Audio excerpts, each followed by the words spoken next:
Labdien, labrīt, labvakar. Mans vārds ir Andrejs Siliņš, un šis ir Patreon kanāla Mūsēji ārzemēs podcasts. Un šoreiz mēs runāsim par mūsējiem Eirolīgā, jo Eirolīgā ir noslēgusies sezona, un mūsēji arī tur bija pēc skaita 3.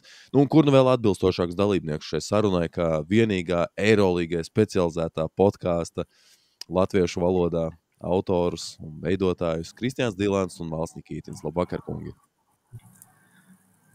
Vakar. Čau. Wow, būs 11. Jā, ir jau vairāk nekā ir tuvāk jau 11. vakarā, ir svētdiena, rīt ir darba diena, es nezinu, kā jums, vismaz man ir agri jāceļas, bet 3 vīri ir savākušies online, lai runātu par basīti. Nu, man ir tikai viens jautājums, kungi, kas mums kaiš? Nu, es teikšu, ka ar gudriem cilvēkiem vienmēr forši parunāt, pirmkārt. Otrakārt ir noslēgusies fantastiska spēle un fantastiska sezona ULB Eirolīgai. Iespējams, pēdējā pirms tādām lielākām pārmaiņām. Nu jā, noteikti. Arī es domāju, reizes gadā noteikti pēc tik liela vakara, kā šie jau noteikti var atļauties nākamo dienu, nākamo rītu varbūt nedaudz tā pabojāt. Nu, pirms mēs sākam vēl pēdējais Eiropods pie klausītājiem ir novembrī nonācis. Kāpēc tāda pauze un vai Eiropodam ir likts punkts vai daudz punkts vai jautājumzīme?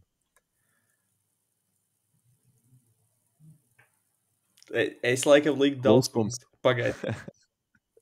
Nu, es kaut ko arī starp daudz punktu un jautājumzīme. Tur kaut ko. Nu, tā ir grūti. Grūti atrast laikus visam, tomēr. Nu, labi, bet šokar katrā ziņā mēs varbūt neapspriežam vairs tik publiski ierakstos, bet tāpat tās Eirolīga joprojām ir viens no galvenajiem sarunu tematiem. Jā, nu un mums arī noteikti tas būs galvenais sarunas temats. Nu, burtiski tātad tikko ir noslēdzies Eirolīgas fināls, un Latvijai ir pirmo reizi Eirolīgas čempions Artūrs Žagars. Bet nu, mums, kā jau es minēju, šajā turnīrā šosezon spēlē vēl 2 spēlētāji, Rolands Šmits un Andrejs Gražuls, tāpēc tad nākamās, es rēķinu plus mīnus stundas garumā mēs pieliksim punktu šai Eirolīgas sezonai, atskatoties tieši uz mūsējo sniegumu un nākotnes perspektīvām. Sākam! Nu labi, sākam ar tad paigāt. Ja es varu iestarpināt, manuprāt, neatkarīgi no šodienas fināla iznākuma Latvijai būtu pirmais Eirolīgas čempions. Un tad es gribu vaicāt, vai jūs zinat, par ko es runāju? Nu, es zinu, jā, man jau stāstīja. Tu atņem manus tematus, ne, bet maisa vietā manus tematus. Šis bija noslēdzošais. bet labi. Nu jā, respektīvi, tu par Monako dāmu, vai ne? Nē, sorry. Nē, tad nē. Es tā biju to domājis, jo, respektīvi, ja mēs tā spēles komentētāji diskutēja par to, vai Žagaram tiks tituls vai nē, jo viņš tur play-offos tikai vienā spēlē bijis pieteikumā, bet, kā redzējām, apbalvošanas ceremonijā tur arī turki, kas Eirolīgu ir skatījušies tikai un vienīgi no tribīnēm, un es domāju, ka pat netiek ņemt līdz izbraukumos tik pie balvām, tā kā.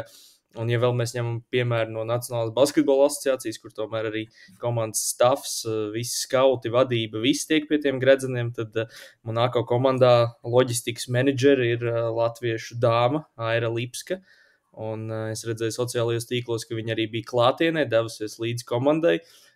Es esmu mēģinājis ar viņu sazināties, bet pagaidām esmu saņēmis tikai kurvīšus, jeb nekādu atbildi, teiksim tā. Un, ja mēs vadāmies pēc tādas NBA, pēc kaut kādiem NBA pieņemtiem ne likumiem, tādiem nerakstītiem likumiem un noteikumiem, tad es domāju, ka viņi arī, teiksim, var skaitīt šobrīd par Eirolīgas vicečempionu.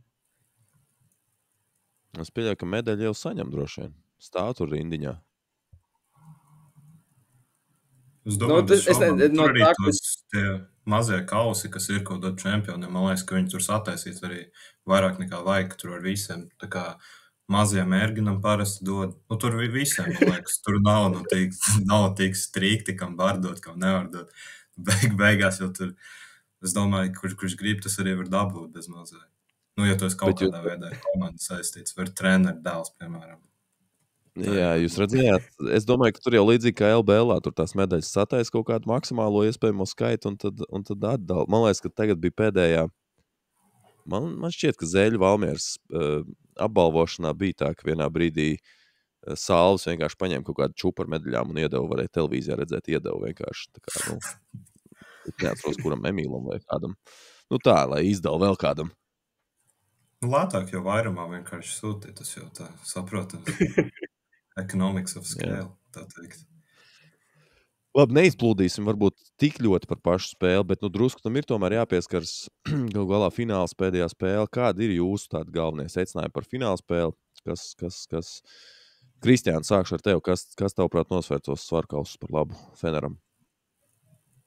Es varbūt neatbildēšu uzreiz tā konkrēti, bet es vairāk varu atklāt to, ka es biju par Monako un par to, lai Maiks Džeims tiek pie savu pirmā titula, jo īpaši ņemot vērā to, ka Artūrs Žagars nebija pieteikumā un teiksim, tā laukumā neietekmēja spēli, bet tas, kas, manuprāt, tieši Monako ļoti patraucēja, ir tas, ka viņi principā dabūja pagaršot paši savas zāles.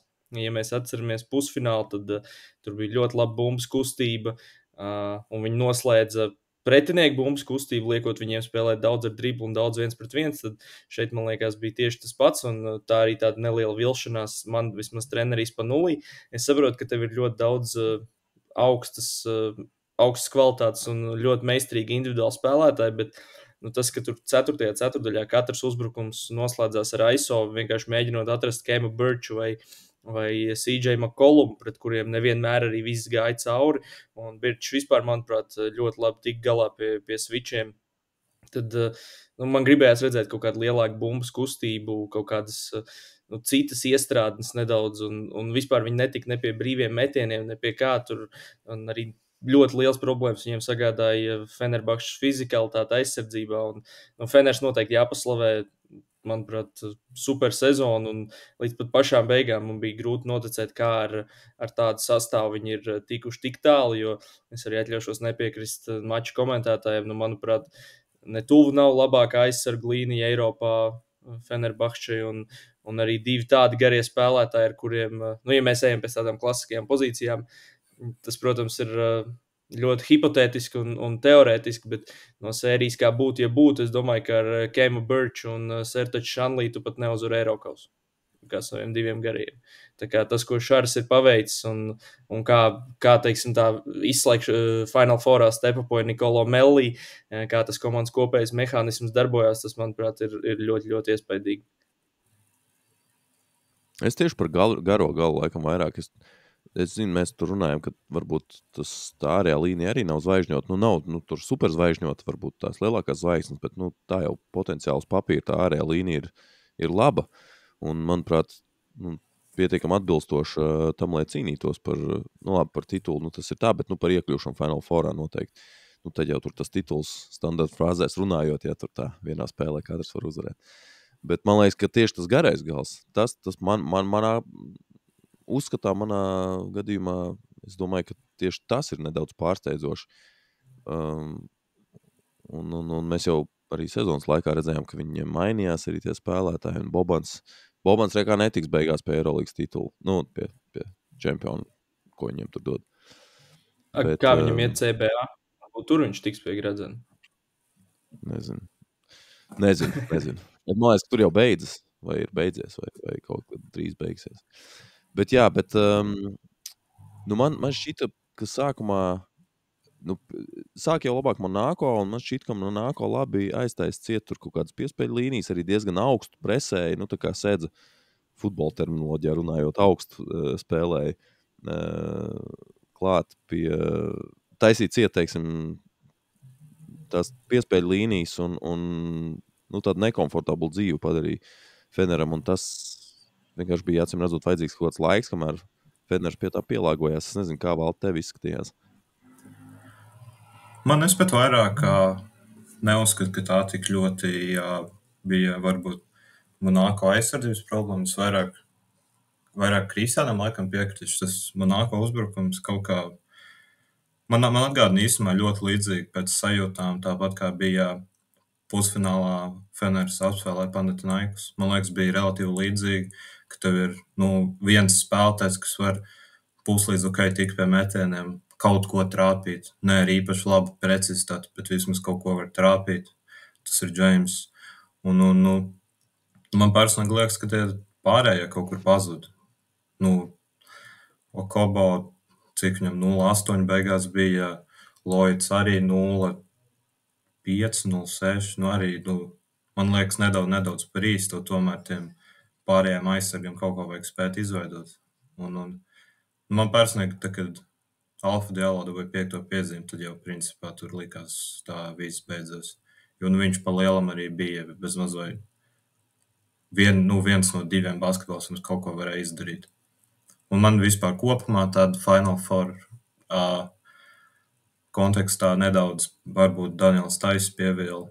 Es gaidīju, ka viņš būs lielāks faktors, it īpaši pret šo Fenerbahču. Bet viņš pats savai viņš tā. Labi, bet viņš pusfinālā es viņu īsti neredzēju. Cik redzēju, tas viss bija principā slikti. Un finālā arī, principā, otrā puslaikā kaut ko, bet es no viņa personīgi gaidīju lielāku efektu. It īpaši, kad viņš atnāca, es biju ļoti apmierināts par viņu kā papildinājumu, bet kaut kā, manuprāt, es gaidīju drusku vairāk no viņa. Mums tādos drūmos toņos izskatās, ka jūs abi bijāt par Monako. Jā, diemžēl. Jā? Es arī prognožu spēlē biju uzlicis uz Monako, un man liekas, lai es uzvarētu tajā mūsu čomu starpā, man arī vajadzēja Monako uzvaru, plus vēl tās visas beigas, kur tā 11 punktu starpība laupīja man Latvijas čempionu titulu Eirolīgas fantasijā, tā kā, es diezgan ļoti ar visām 4 biju par Monako, bet, jebkurā gadījumā, man liekas, ja tu vēlies kaut kur izvilkt kaut kāds priecīgāks toņus, tad tas noteikti bija Feners. Es gribētu arī atzīmēt, manuprāt, Veidu Baldvinu un vispār parunāt varbūt par to aizsargu līniju. Veids Baldvins pagājušajā sezonā bija, viens no top 3, top 5 Eirolīgas MVP kandidātiem. Izcila sezonu aizvadīja viņš Maccabi komandā. Šī sezona, lielākoties ar diezgan lielu mīnuszīmu vērtējumu, vēl it īpaši ņemot vērā to, ka bija daudz traumas un arī, labi, viņam arī pašam bija trauma, bet bija gana daudz iespēju viņam pie šāda sastāva darīt kaut nedaudz līdzīgu, kā viņš darīja Maccabi. Te, man liekas, svarīgi ir tas, ko mēs ar tevi, Andrej, jau kaut kad runājām, ka viņam pietrūks tāds, kārtīgs tāds rimrunner garais, kuram viņš no tā savu elkonīšu vai, kaut kur no tās pustālās distances var karināt virs stīpas, tādi nav. Fenerbahčas komandā varbūt tas kaut kādā veidā ietekmē viņa sniegumu, bet jebkurā gadījumā, manuprāt, tādā sezonas izskaņā viņš ļoti labi prata kaut kādā veidā to savu ego nolikt malā un neaizrāvās tur ar kaut kādu deķīšu vilkšanu uz savu pusi. Tas pats Eriks McCollums, manuprāt, izcils papildinājums un bumbu viņš māk dabūt grozā jebkurā līmenī, bet es varbūt negaidīju, ka viņš Fenerbahčē kļūs par tādu atslēgas spēlētāju, tīpaši 37 gadu vecumā, un ja es vēl varu kaut kādā veidā oponēt komentētāju kungiem, tad, piemēram, Devons Halls, manuprāt, nekad nav bijis tur super izteikti zvaigzne Eirolīgas līmenī. Viņš ir bijis vienmēr tāds uz aizsardzību tendēts spēlētājs, un tagad arī Final Fourā tieši viņš aizvadīja 2 ļoti labas spēles, trāpot savus metienus. Marko Guduričs, kā es jums jau teicu, manuprāt, ir tāds izteikti noskaņojums spēlētājs, vīrs, kurš šodien viņš tūlīt pateikšu, šodien viņš uzmeta 7-10, rīt viņš varētu uzmest 0-10. Un parīt atkal kaut kāds 6-10. Tā kā šodien bija Marko Guduričs lielā diena, un viss, ko es ar šo gribu teikt, ir tas, ka, manuprāt, no diezgan laba resursa, bet ne super zvaigžņota resursa. Šāras tiešām izspied maksimumu, un es pat gribētu teikt, ka iespējams tieši ar šādu resursu viņam bija nedaudz vieglāk strādāt, jo kaut kur nedaudz tas atgādina tomēr, manuprāt, to Žalgiri, ar ko viņš strādā, jo, es nezinu, vai piekritīsiet man, bet, manuprāt, šī komanda netuvu nav tik zvaigžņot, kā bija tā Barcelona, ar ko viņš strādāja iepriekš 3,5 gadus, 4 principā. Nē, noteikti, bet man liekas, ka te jau tas pats, Final Four vienas spēles faktors. tev daudz kas var sakrist. Es gan nestrīdos to, ka viņi noteikti bija labākā komandā tieši šajās brīvdienās, bet no to pašu Barcelonu jau arī tur. Viņi nebija tālu, lai uzvarētu. Bija iespējas jebkurā gadījumā. Bet, varbūt viņš vienkārši tas treneris, kuram labāk strādāt, ir drusku mazāk talantīgam, ar kāpļiem vairāk. Barcelona īpaši daudz tādu nebija. Nē, zin kā par to, tas varētu būt tieši stāsts par Baldvinu. Viņam jau arī bija vajadzīgs laiks, lai pielāgotos. Šeit tomēr bija jāspēlē ne tikai citādāks basketbols, bet pie citu veidu trenera. Un es pieļauju, ka tur arī Šāram ir pietiekami liels ego, un tur ir vajadzīgs kaut kāds laiks, lai tas viss sajiet kopā un noiet uz, ietu pareizi vienā virzienā uz vienām sliedēm būtu. Bet, zinām, mēs par to šodien vairāk par mūsējiem ārzemēs, un īstenībā savā ziņā mēs jau esam tam pieskārušies. Ja Eriks Makolums droši vien nebūtu pievienojies, tad es pieļauju, ka Artūrs Žagars būtu bijis, nezinu, vai būtu nācis laukumā, bet noteikti būtu bijis pieteikumā. Un tad jau, ja tu esi pieteikumā, tad tev ir vismaz teorētiski iespēja nākt laukumā, vai ne? Kā jums šķiet, tas Makoluma pievienošanās, varētu teikt, no mūsu pozīcijām, no latviešu pozīcijām izmaisīja Žagaram tās sezonas beigas? Es domāju, ka varbūt pat ne tikai Makolums, bet ir īpaši šī Final Four sakarā noteikti arī Gilsons Bango, manuprāt. Jo viņš tomēr bija tāds izteiktāks 12. spēlētājs, tīri par tikšanu pieteikumā, tad es domāju, ka ja viņš nebūtu parakstīts šķiet no Saragosas, tad varētu būt tā, ka Žagars būtu pieteikumā, bet Eriks Makolums, manuprāt, vispār vienkārši ļoti interesants spēlētājs, ļoti profesionāli spēja dabūt bumbu grozā, un tas bija tas, kas, manuprāt, ārpus Nigel Hayes Davisa brīžiem pietrūka šai Fenerbahčes komandai, īpaši regulārajā sezonā, ka, nezinu, pieņemsim, ja mēs skatāmies uz tādu pašu Monako, tad tev ir, piemēram, Maiks Džeims, kādā citā spēlē tev izšauja Jokobo, kurš šodien bija pa nulēm, vai tas pats Diallo, vai tur, nezinu, pievienojoties sākumā Tais, vai tur vēl ceturtdaļfinālā Papa Jānis, vai vispār kāds cits, ka tur ir tas dziļākais sastāvs, tad, man liekas, ilgstoši Fenerbahčē nebija tādu izteiktu palīgu Nigelam Hayesam Davisam. Tagad uz sezonas beigām tā izteiktāk sāka palīdzēt Biberovičs, bet tik un tā, es teiktu, ka kaut kas tur buksēja, bet, redz, čempions pirmkārt netiesā, tātad, acīm redzot, viss ir bijis tā, kā tam jābūt un tā, kā tam jānotiek, bet atgriežoties pie tās aizsargu līnijas, grūti teikt, noteikti ir tā, ka Makoluma pievienošanās ietekmēja Žagara minūtes, arī kopumā diezgan līdzīga tipa spēlētājs. Es teiktu, ka Makolums varbūt tāds izteiktāks skorers nekā Žagars, bet, laikam tā, ja vienā vārdā jāatbild, tad pavisam noteikti ietekmēja. Es piekrītu gan par to, gan par Bango arī es piekrītu, jo principā man liekas, tad arī viņš principā pazuda no pieteikuma aptuveni no plus. Labi, tur bija tā šortas spēle leģendārā, ko mēs atceramies visi, bet tas arī tur sākrita plus mīnus tā chronoloģiski ar Bango pievienošanos. Un man īstenībā kopumā liekas diezgan interesanti, ka tu kā Šares Mausašs tāda spēle ar principā 4 centriem, no kuriem ir 2 tādi diezgan apšaubāmas kvalitātes. Un, es nezinu, man varbūt teorijā liktos drusku loģiskāk likt Žagaru vai Šanlī vai Bango vietā, tu principā vienalga. Tev pa lielam pat vienu no viņiem īsti nevajag, kur vēl abas. Man liekas, viens papildu ballhandlers nenāk pļauni. Bet tas tur varbūt man iekšā runā mans ļoti biased Latvijas, kurš domā, ka tomēr tam Latvijai vajadzēja atrast vietu. Bet, zin kā, tam Žagaram, Žagaram tas Bango pievienošanās, bet arī Žagaram jau deva iespējas Turcijas līgā, un arī tur viņš pēdējā laikā vairs nespēlēja tik labi, teiksim, kā iepriekš, un arī pret Galtas Sarainas nebija vairs pieteikumā. Un es pieļauju, ka tas vienkārši sportiski Šāram bija cits izvēles. Tā bija tāda realitāte, ar ko vienkārši jāsaskarīt, kas ir jāpieņem. Droši vien gan Artūram, gan Latvijas basīšu līdzjutējiem. Bet paskatāmies par Artūru, tātad fakti par viņa sezonu, tātad Eirolīgā tieši.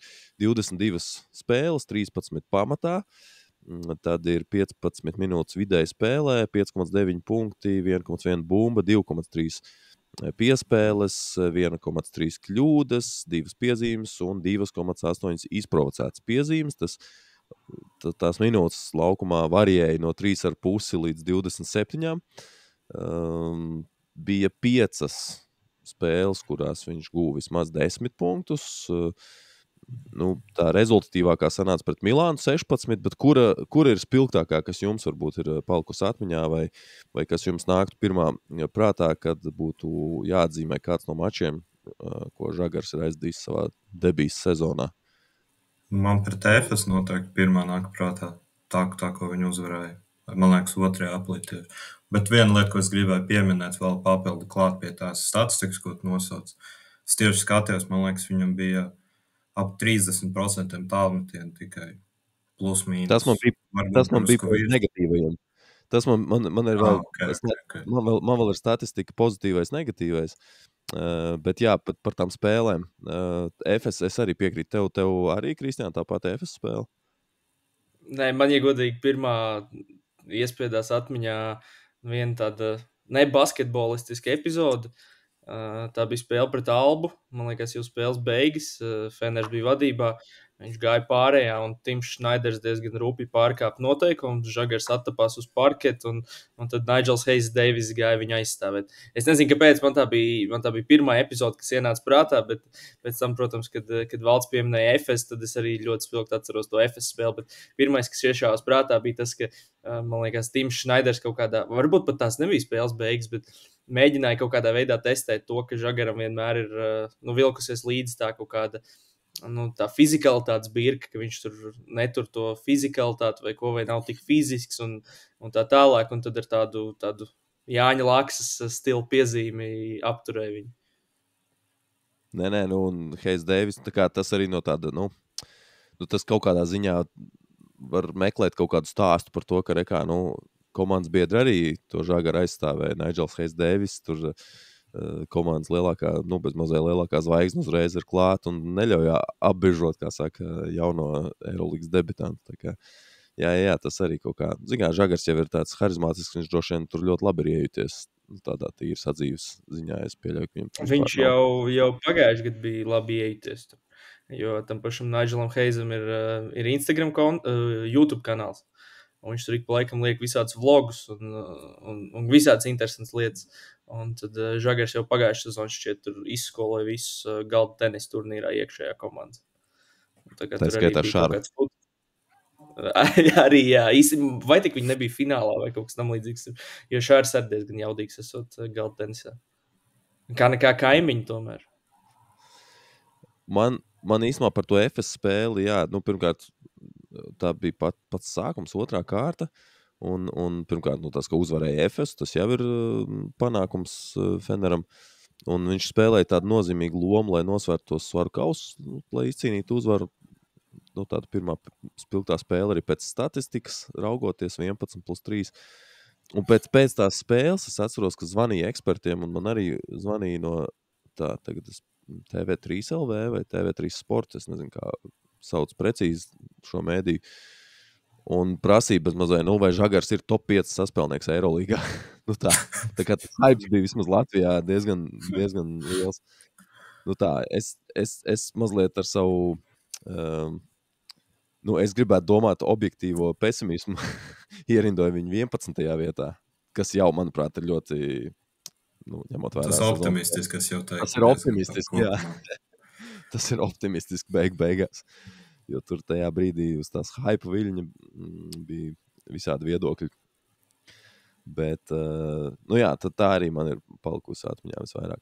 Vēl pozitīvais no statistikas, ko es, no tādas visiem pieejamās statistikas, bija izprovocēto piezīmu skaits un izmesto sodiņu skaits vidēji spēlē. Abos šajos rādītājos viņš bija numur 4 komandā. Tikai aiz Hayes-Davisa, Guduriča un Boldvina. Tad, kad viņam bija bumba, tad viņš bija aktīvs, agresīvs, kā jau saspēlniekam jābūt, un viņš ar šiem pienākumiem, kaut kādā ziņā var teikt, ka tika galā ļoti labi, vismaz tajā laikā, ko viņa atvēlēja. Un tas negatīvais savukārt bija tas, ko Valds jau mēģināja man tas skriet ratiem pa priekšu, un 3-punktnieki 32,4%, kas droši vien būtu, es pieļauju, iedevis viņam kaut kādas vairāk minūtes laukumā, ja tas procents būtu labāks, kā jums šķiet. Bet tur arī, man liekas, uz sezonas beigām bija vērojams neliels pieaugums. Skaidrs, ka tas parauga lielums nav tas lielākais, bet man liekas, ka sezonas sākumā tur bija vēl sliktāk tā situācija, bet uz beigām jau viņš kaut kādā veidā pielāgojās. Un, es domāju, ka tas tādā karjeras griezumā, manuprāt, tam neko būtiski nevajadzētu mainīt. Viņš tik un tā ir pietiekami labs metējs. Vienkārši tomēr es domāju, ka to, manuprāt, var norakstīt uz to, cik labi vai slikti attiecīgi viņš spēja pielāgoties tam kaut kādam Eirolīgas līmenim, jo paši redzam, cik viegli un nevis cik viegli, bet cik grūti vispār nāk tie metieni. Es domāju, ka noteikti, ja viņš mēs tur 45%, noteikti viņš būtu spēlējis vairāk, bet ja viņš mēs, piemēram, ar 37%, es domāju, ka tas tā varbūt neko super daudz nebūtu mainījis. Man liekas, tas es piekrītu, tās daļai uzlabojās sezonas laikā, bet tā vienkārši man personīgi vismaz bija lieta, kas tā vizuāli krīt acīs, kad nevarēja vienkārši iemest. Es nezinu, kāpēc, jo es piekrītu ka kopumā viņš, manuprāt, ir pietiekami ok metējs, bet diezgan bieži arī brīvu metienu, mēs nerunājam gluži par pēc dribla, bet tā kā brīvi tālmetienu vienkārši nekrita grozā. Un es gribētu vēl vienu lietu pieminēt, varbūt tieši, kur viņš vispār arī progresē, manuprāt, sezonas gaitā bija piezīmes, jo sezonas sākumā, viņam ir īpaši, viņš ļoti ātri un viegli krājās. Es tieši sezonas pirmā spēle, viņam bija pret Olimpijakus. Jā, tieši sezonas pirmajā spēlē, jā. Viņš pirmajā spēlē naudos uztic, cik 4 piezīmes bez mazliet 10 minūtes. Tas bija pret Olimpijakus, ne? Jā, tieši pēc Valkapa. Tur slikti diezgan, man liekas, tā, man liekas, tā pieredzes lieta uz Valkapa pamfēku iekrist diezgan smagi, sāpīgi. Nevajadzētu. Jā, bet šīs abas lietas tomēr, ir šādas epizodes, bet kopumā jau tā ir tomēr, tas ir tomēr stāsts arī par to fizikalitāti. Gan 3-punktnieku procents, viņš meta garām tos, kā valsts teica, brīvos metienus. Tos, ko mēs esam pieraduši, ka viņš met iekšā. Bet viņš šeit meta viņus garām. Un tas pats, protams, arī ar aizsardzību. Tad, kad tev ir cita līmeņa tā fizikalitāte, un ar to es domāju ātrums, kādā notiek darbības laukumā. Kad tu esi pacēlējis uz visaugstāko iespējamo līmeni, kur tas ir jādara visātrāk, un visspēcīgāk jāliek pretī, un tev nāk pretī visspēcīgākie džeki un visātrākie džeki. Un tas vairs nav Eirokaus līmenis, kuram viņš, kā mēs to pārliecinājāmies, ļoti atbilstoši ir iepriekšējā sezonā, bet te jau bija Eirolīga. Un man liekas, ka tas arī bija kaut kāds faktors, un tāpēc varbūt arī uz tām sezonas beigām tas 3-punktnieku procents jau sāku kļūt labāks un uzlaboties, tāpēc, ka viņš vienkārši, tas bija tāds pārējais posms, kur ir jāpierod pie tās fizikalitātes. Tā kā manuprāt, tas fizikalitātes faktors joprojām ir vērā ņemams, ja runājam šīs sezonas kontekstā. Bet kā tu raugies uz fizikalitātes jautājumu tādā karjeras griezumā? Ir, pastāv uzskats, ne uzskats, bet ir cilvēki, arī tā skaitā bijušie Latvijas izlases saspēles vadītāji, kur tur publiski un skaļi ziņo, ka viņam tagad ir starpsezonā 3 mēneši jādzīvo svaru zālē un tikai jākačājās, ka mēs personīgi, laikam, īsti līdz galam nepiekritīšu. Es tev vaicāšu arī viedokli, bet man vismaz tā sajūta ir tāda, ka pirmkārt viņš vienmēr ir bijis vēlais. Es domāju, ka viņš vēl nav sasniedzis to kaut kādu savu fizisko pīķi. Viņam tikko palika 25 gadi. Tas varbūt izklausās traki, bet es domāju, ka viņš to pīķi reāli sasniegs. Tā kā fiziski arī tad, kad būs tie prime gadi, tur no 28 līdz 32, 33. Un tad man vismaz liekas, ka vispār redzot, kāda spēlētāja ir Eirolīgā, kaut vai tas pats Eriks Makolums vai tas pats Dairis, piemēram, agrāk, kad spēlēja Eirolīgā. Tad es teiktu, ka nav tā, ka viņš uzaudzēs tur 5 kg muskuļu masas un tagad tik būs un viņš varēs tur spēlēt. Es domāju, ka tas vienkārši kaut kā ar laiku tu atrod veidus, kā tam pielāgoties. Un to pašu, man liekas, arī par Kristapu Porziņu visādi oldheadi teica, ka viņi tur nodraftēja, ka viņš tur garš tievs, ka vajag tur 25 kg muskuļu masas, bet reāli tas nav risinājums. Tas pats arī ar Vembiju. Viņš būtu sliktāks spēlētājs. Nav jau interesanti, ka tu pieminēji Dairi, jo kamēr tu runāji, es tieši iedomājos par Dairi, jo viņam arī to droši vien tie paši vecie bijušie saspēles vadītāji stāstīja, ka vajag 3 mēnešus pavadīt svaru zālē. Un Dāvim arī. Dāvim taču arī visu laiku teica, bet viņiem reāli tad es gribētu teikt, ka Dairis tā, tīri vizuāli vistiegrainākais ir šajā brīdī, tad, kad viņš jau ir karjeras noslēguma posmā. Bet tas ir pielāgošanās jautājums tai fizikalitātei. Un Dairim, piemēram, bija super ātruma īpašības. Un Žagaram arī ir īstenībā labas ātruma īpašības, viņam ir labs ball handlings. Un tev vienkārši ir jāspēj, tāpēc ir nepieciešams pielāgošanās laiks, lai tu to savu labāko īpašību spētu pārnest uz to līmeni. Man šķiet, ka tas ir tas jautājums. Es pieļauju, ka tu arī gribēsi pavērtēt viņa sezonu kopumā. Labi, ar to mēs jau šobrīd nodarbojamies. Īstenībā vēl viena lieta, ko man liekas derētu akcentēt, ir tomēr tas, ka ja viņš spēlētu, tūlīt atvēršu standingus, rekurs sākot no 11. līdz 18. komandai, kas netika pārspēlēts, varbūt izņemot Partizānu. Viņam visās komandās būtu 3 reizes lielāka loma, viņam būtu stabils kaut kādas 18, 19, 20 minūtes, jo arī, starp citu, vēlētos norādīt tiem līdzjutējiem, kas saka, ka jāspēlē tur 30 minūtes un tā tālāk. Eirolīgā, es nezinu, man liekas, uz vienas rokas pirkstiem var saskaitīt spēlētājs, kas vidēji spēlē 30 minūtes un jau 25 ir diezgan liels spēles laiks. Visās šajās komandās no 11. līdz 18. vietai, kas nav Partizāns, jo tur bija vienkārši diezgan jaudīgi tā mazo līniju. Es domāju, ka viņš tiešām spēlētu krietni labāk, un mēs vēl tomēr neņemam vērā tik ļoti to faktu, cik prasīgs ir Šaras, un tomēr kādā veidā Feners vispār uzvarēja vairumu spēļu tiešām ar tādu kapāšanos, ar tiem visiem kapātājiem, un varbūt Žagars nav tas tipiskākais kapātājs. Es nesaku, ka viņš tur sačko vai kā, bet tāds zemes racējs, kur Devons Hols apskaties uz viņu, tev skaidrs, ka viņš labi roga zemi. Tev ļoti optimistisks skats par to, ka visās komandās viņš spēlētu 3 reizes lielāku lomu. Es domāju, ka tur ir ļoti daudz. Pieņemsim, Milānā, manuprāt. Ļoti daudz ir atkarīgs no trenera. Kas ir treneris? Milānā Messina laistu laukumā Žagaru, nevis kādu no viņa zvaigznēm. Es neticu. Milāna kurā spēlētu Džeks ar 400,000 līgumu vairāk nekā Džeks, kurš saņem 2 reizes vairāk. Nē, tur es piekrītu, bet es šo domāju vairāk tīri skatoties uz sastāviem, jo, piemēram, es redzu tāds Nikolo Menijons, ļoti līdzīgs spēlētājs, manuprāt. NBA pieredze, miljonu līgums, vietējais itāls. Es domāju, ka Milānā noteikti viņš spēlētu vairāk nekā, ja tur būtu Žagars.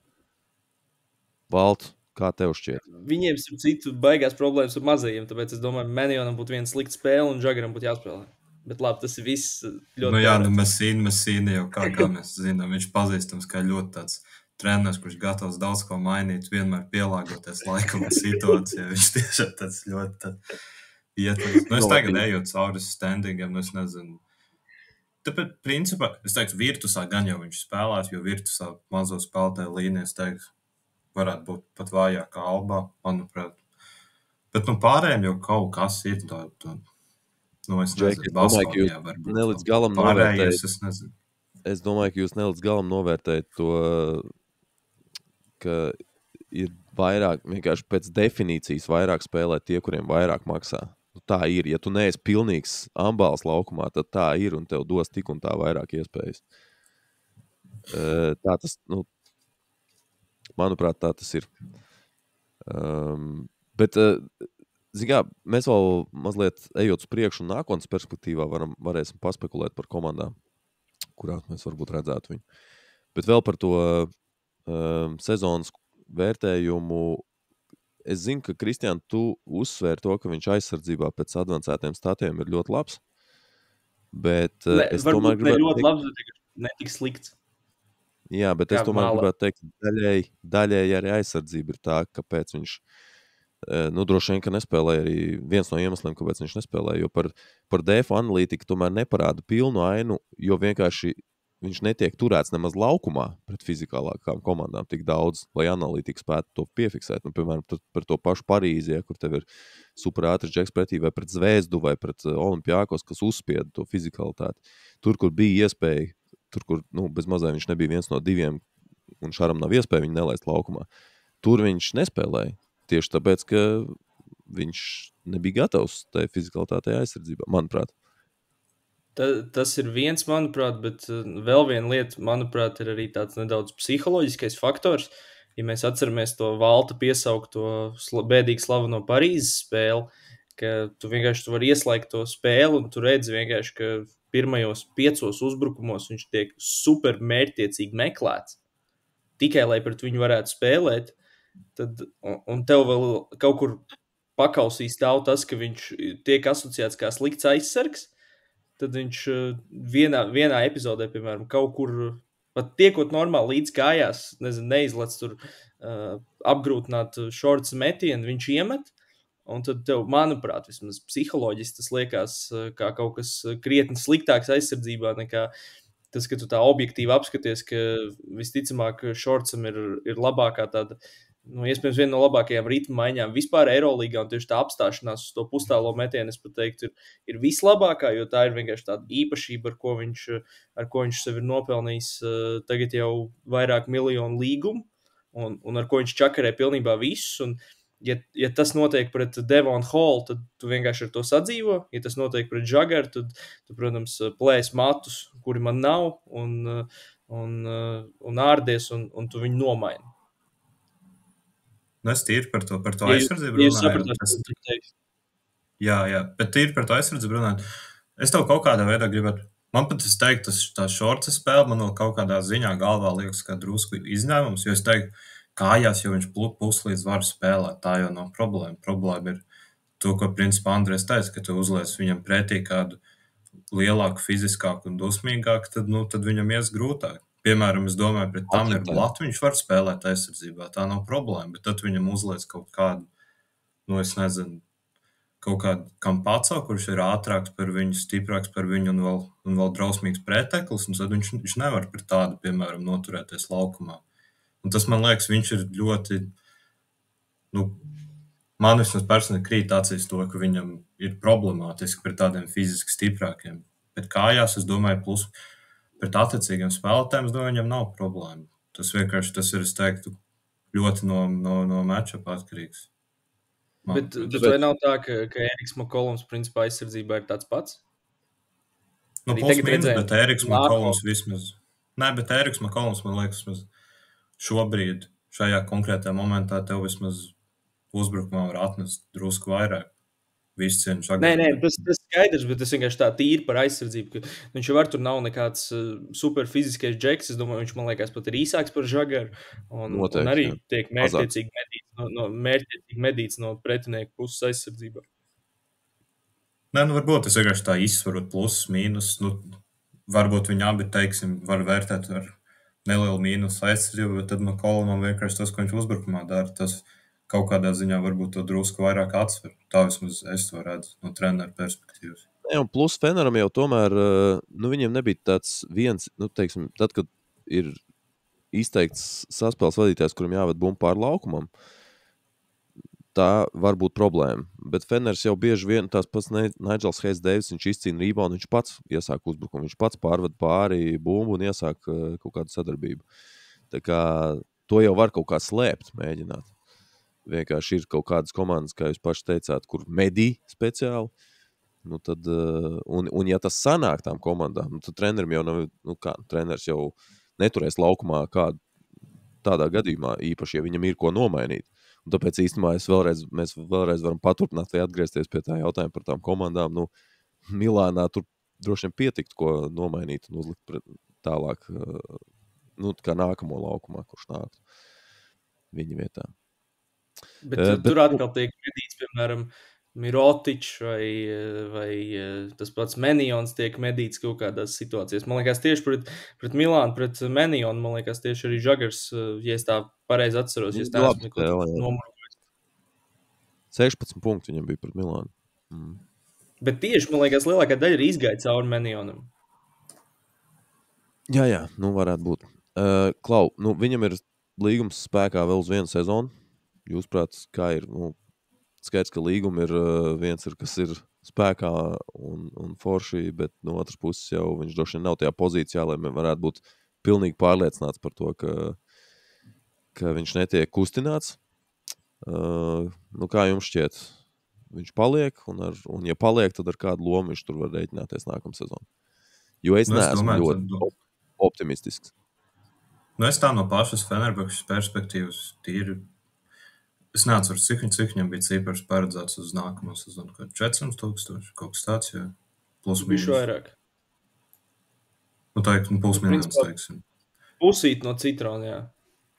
Tas tā, objektīvas tādas Fenerbahčes priekš viņam tās, neteiksim kāpēks, bet tas nav gluži tādas, par ko tev īpaši galvas sāpēs naktī. Man liekas, viņi labprāt viņu paturēts to 1 gadu. Kaut vai vismaz kā apdrošināšanas polis, ja kāds satraumējās. Man liekas, te vairāk par viņu pašu, ko viņš grib un domā darīt. Jo, es tā objektīvi skatoties, es šaubos, ka viņi pienāks nākamā sezonā, tad viņš pēkšņi sāks spēlēt 20 minūtes. Es to tā ļoti apšaubu. Man liekas, tas vairāk no viņa atkarīgs. Es domāju, no kluba perspektīvas jau neredz baigo iemeslu, kāpēc, lai tu viņu.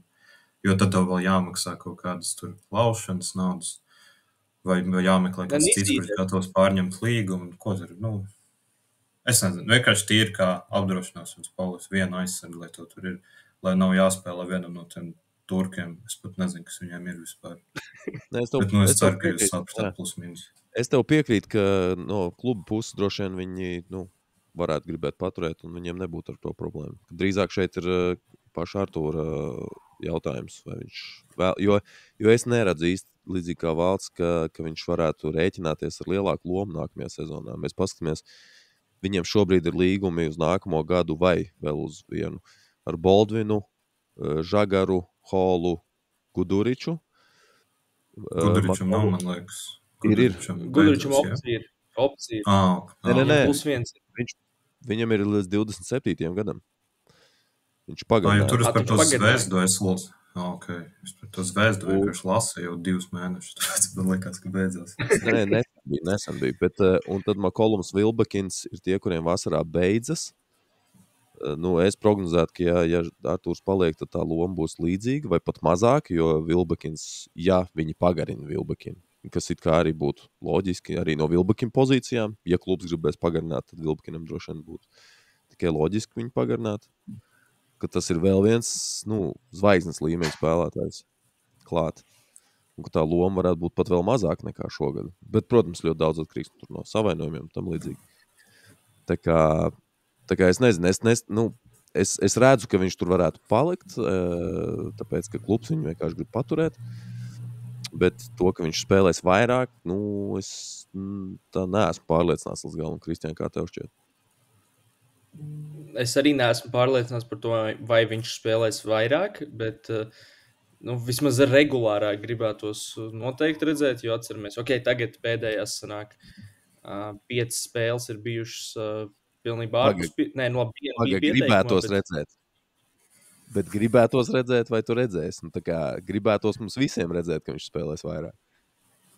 Nē, es drīzāk domāju tā, ka tas varētu izskatīties tā, ka tās minūtes, cik tur 14 ar kaut ko vidēji, varētu palikt tādas pašas, bet vairs neseko tādi nogriežņi, ka viņš kaut kādas 2 nedēļas nav, tad viņš 3 spēles nospēlē, tad atkal.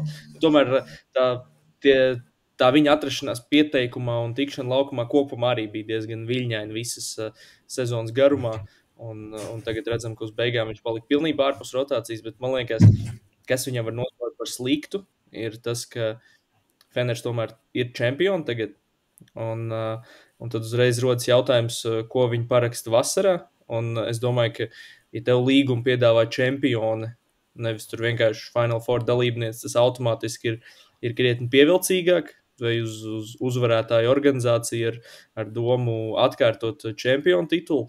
Redzējām, ka arī valti iecienītās Madrids Reāla galvenais vasaras mērķis Teo Maledons kaut kur pavīd Fener plānos un nekas tur, laikam, visticamāk jau, ka viņš tāpat būs Madridē, bet es domāju, ka noteikti Fener sakarā tiks piesaukt arī kaut kādu super lielu vārdu. Es domāju, arī spēlētāji, kas pēc šīs sezonas atgriezīsies no NBA vai no kāda cita Eiropas lielkluba. Tā kā es domāju, ka no tā arī daudz kas ir atkarīgs. Un es tad, ja tiek parakstīts kāds liels vārds, tad es pat redzētu, kā viņš tiek izīrēts, visticamāk. Bet uz citu Eirolandes komandu, tā kā viņi izdarīja ar Bitimu uz Bayernu. Tikai, protams, cerot, ka viņš spēlētu vairāk nekā Bitims. Es teiktu, ka aģentam tad liels darbs ir monitorēt situāciju laicīgi un saprast, būs tur spēles laiks vai nebūs. Jo man šķiet, ka nebūs lielāks. Un ka būs šādi pat tā kā tagad sezonas beigās, ja visi ir veseli. Jo viņi noteikti kādu parakstīs. To pašu Vilbekinu varbūt pārakstīs. Un tas ir, tas jau ir. Kur tad tās 15 minūtes var rasties? Nevar jau īsti atrast tās 15 minūtes laukumā. Tur jau tā pašai Fenerbahčai vēl jau būs diezgan daudz jārēķina vasarā. Ja vēl Gibērovičs brauc prom uz NBA, jāskatās, kas ar Heizu Deivisu vēl, vai viņš kaut kur brauks vai nebrauks. Par Vilbekinu es godīgi viņu vietā tur jāsāk domāt viņu pagarināt vai nepagarināt. Jo viņš, principā, es domāju, gan jau sagaida, cik viņam pirms tam bija 2 miljoni. Vēl nāk tomēr tas algu griezt iekšā nākamā sezona, kas varbūt drusku apgrūtina. Trīs spēlētāji rēķinās. Es domāju, tur viņam īstenībā būs diezgan grūta un smaga vasara. Jo, kā jūs teicat, ja, piemēram, Nigels Hayes Davis aiziet prom, tad es nezinu, ko viņam darīt. Jo arī visas galvenos šīs sezonas brīvos aģentus dūžus, es nezinu, viņi kaut ko no pašiem A++ spēlētājiem var dabūt.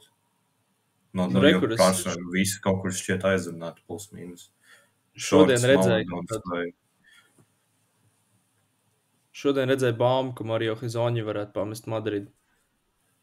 Labi, viņu vispār neko nevar zināt. Viņu vispār viņš tāds interesants, tāds bipolārs. Labi, bet pieturamies pie Žagara. Kurā citā komandā jūs redzat? Es sapratu no Kristiāna, ka viņš redzētu gandrīz visās komandās, kas ir no 11. vietas uz leju. Bet, tā reāli... Jā. Es joprojām pieturos. Kurā citā komandā Artūrs vislabāk iedarētos? Es tā objektīvi skatoties tabulā, rēķinot. Es piekrītu Baskoniem, varbūt man kā bija. Tās, man liekas, 2 tādas plus mīnus ar ne super augstām ambīcijām. Un tādas, kuros, manuprāt, varētu. Arī viņam tāda ātra, varbūt, relatīvi parocīga viņam basketbola spēlā. Tā vismaz, manuprāt, no tāda karjeras attīstības viedokļa un, protams, no līdzutēja puses labāk, ja viņš tiešām aiziet uz kādu, nezinu, īrē vai vienkārši noslēgt līgumu ar kādu tādu zemāku ambīciju klubu. Es ticu, ka tur viņš tiešām arī spēlētu kaut kādu stabilāku lomu. Un es piekrītu par Makabiju un galā runāju jau arī, ka Jokubaits varētu, lai gan viņam ir līgums, bet ka viņš tikpat labi varētu arī vasarā mainīt komandu, jo tur interesi par viņu ir, tagad neatceros uz sitienu no kurienes, bet no New York? Ka nē. Noderēt viņiem varbūt vēl viens, kurš uz soliņa sēž. Bet no tāda spēles viedokļa arī Baskonī, protams. Tur gan ir daudz jau ar līgumiem abās šajās komandās. Jau ar līgumiem uz nākamo sezonu. Bayernam ir starp citu 3 spēlētāji, kuriem ir vasarā plusiņi. 3 mazie spēlētāji. Gan Neipiers, gan Vēlers Vaps, gan Kārsens Edvards. Viņiem visiem ir opcijas. Par Vēleru Babu jau kaut ko runā Monako sakarā. Un starp citu, man liekas, arī Kārsens Edvards kaut kur, es atminos tādu baumu, ka tika piesaukt kaut kāda atgriešanās Fenerā. Es neticētu tam godīgi. Varbūt. No viņa paša kaut vai perspektīvas, man liekas, tā diezgan neloģiski. Trade. Varbūt switch? Edvards pret Žagaru. Bet, klausieties, Parīzei nebūs vairs saspēles vadītāji. Viņiem ir Šorts prom, un viņiem ir Modolo arī beidzas līgums. Nu, kāpēc? Un Hifī uz Monako baumo. Arī ātrs basketbols. Jauns treneris būs, visticamāk. Bet es pieļauju, ka kaut kāds spēlētā basketbola virziens jau, es pieļauju, ka nemainīsies. Es domāju, ka varētu mainīties pat varbūt tieši. Jo, tu pazaudē. Tev, principā, viss tas super ātrais basketbols, jo, man liekas, tas pats Hifī, viņš bez mazliet iemieso visu to spēlēšanu.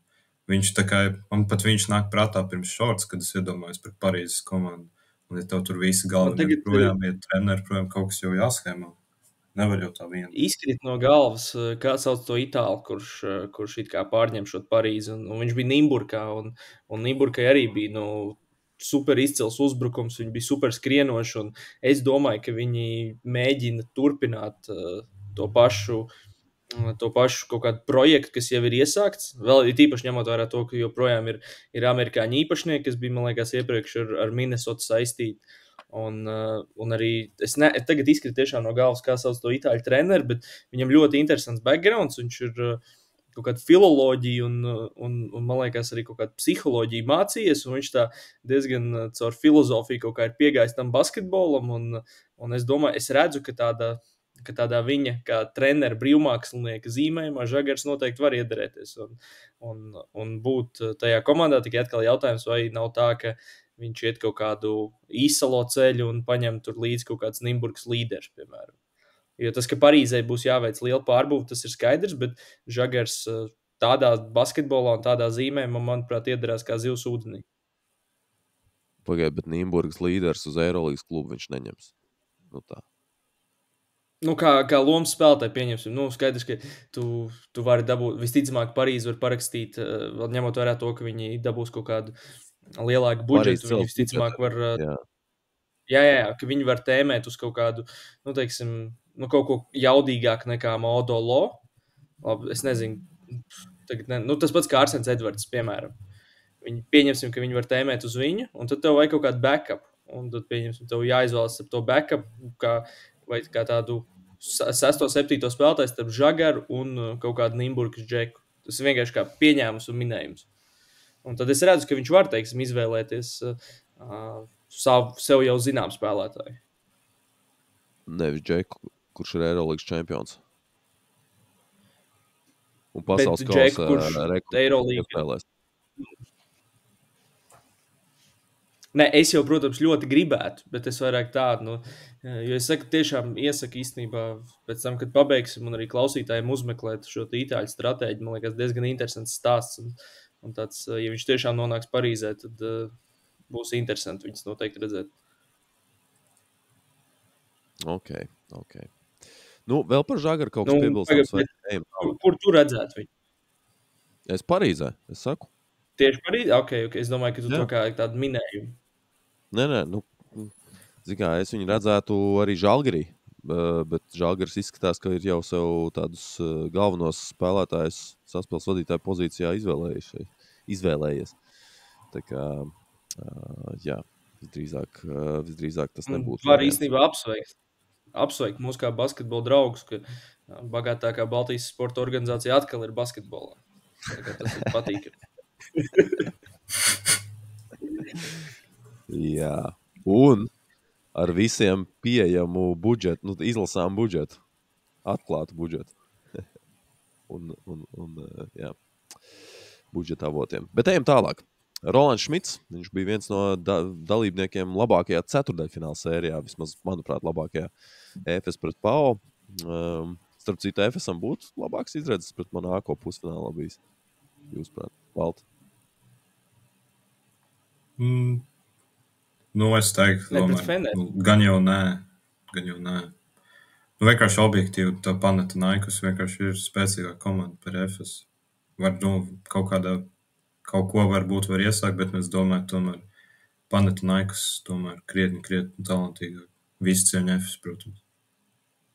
Bet kā viņi nospēlēja to pusfinālu pret Feneru, tas bija sāpīgi skatīties, ka tev vienkārši super treneris Ergins Atamans pieļauj to, ka vienkārši Kendriks Nans katru uzbrukumu noslēdz ar tādu cirvīti iešanu pa kreisi un kaut kādu sarežģītu metienu. Es domāju, ka Bankī nekad nebūtu pieļāvis tādu uzbrukumu.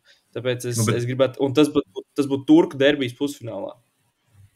Bet es tā no otras puses to skatoties par to individuālo spēli tieši Panathinaikos sakarā. Pagājušajā gadu finālā vai, piemēram, visos FS gados es neatceros, ka viņi būtu kaut kādas trakākos motionus griezuši apkārt, un tas, principā, jau viņi tāpat vien spēlēja. Pagājušajā gadu pa lielam viņi uzvarēja finālu tieši tāpat individuāli, vienkārši pick and roll spēlējot. Šoreiz vienkārši neizgāja. Ergins jau, man liekas, nav pazīstams kā tāds krūtākais stratēģis un lielākais plānotājs. Viņš vairāk tā uz sajūtām. Viņš ir menedžeris. Lai viņi viens pret viens ar piemēru. Viņš ir cilvēku menedžeris krūtākais. Viņš sev savāc ļoti labus asistentus un tam līdzīgi. Tas vairāk tā basketbola ziņā, ka neko jau super advancētu tādu draku viņi nespēlē. Tas jau tos Olimpiakas vairāk stundu panetināja. Tepat nebija pick and roll. Tā kā nav problēma ar pick and roll. Ja tu pēc pick and roll tur nokustini bumbu kaut kādā veidā vai ik pa laikam kaut kādu spāni uzspēlē vai kaut ko tam līdzīgi, bet tepat nebija pick and roll. Te bija vienkārši tā kā tīrs 1-1.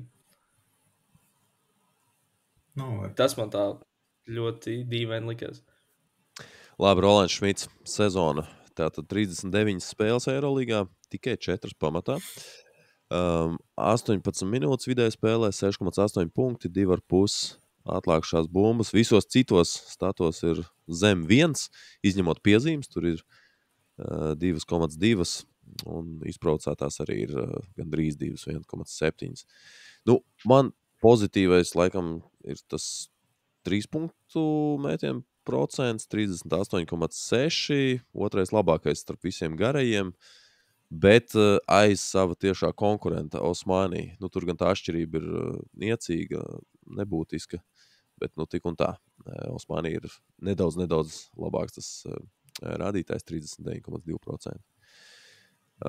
Laikam negatīvais ir tieši tas, ka brīžiem zaudēja konkurencē vietu tieši Osmani. Sezonas beigas, tad tur gan sezonas beigās Bankī vairāk tomēr uzticējās tieši Šmitam. Tāds ir mans tāds novērojums ātrais, kā jums šķita Rolanda sezona. Man laikam ļoti līdzīgi. Tas sezonas sākums varbūt nebija tas labākais, bet uz beigām ieskrējās, pēc treneru maiņas sāka spēlēt vairāk un labāk. Un es laikam vērtētu pat ar pluszīmi, jo tomēr ir varbūt kritums kaut kādā individuālajā statistikā, bet tomēr, manuprāt, ir gan mums, gan klausītājiem jāsaprot to, ka tas nav Kaunis Žalgiris, kur viņš spēlē, kur viņš ir komandas apmaksātākais basketbolists. Tagad tā uz sitienu, tā apskatoties sastāvu, es nebrīnītos, jo viņš ir kāds 7., 8. atalgotākais. Un līdz ar to... Es rēķināju 6., 7., bet jā, varbūt arī 7, 8. Jā.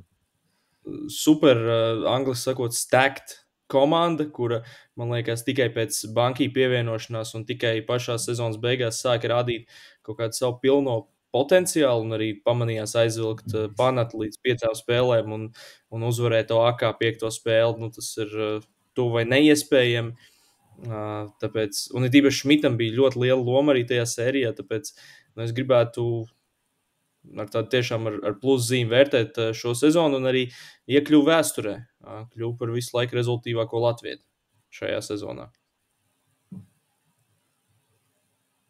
Jā, es tā kopumā pie pozitīvā laikam vispār visu efektivitāti atzīmētu. Ne tikai 3%, bet viņam kopumā procenti bija labi visur. Arī divpunktnieki, ja es nemaldos, bija 60 kaut kas.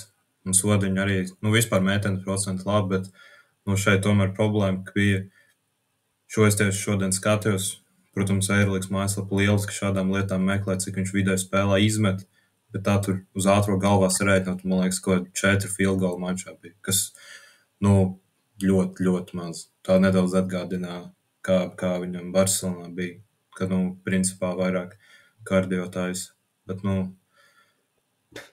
es domāju, tas vairāk tāds drusku pielāgošanās jautājums, varbūt jaunā vietā, kaut kādā ziņā jaunām ekspektācijām.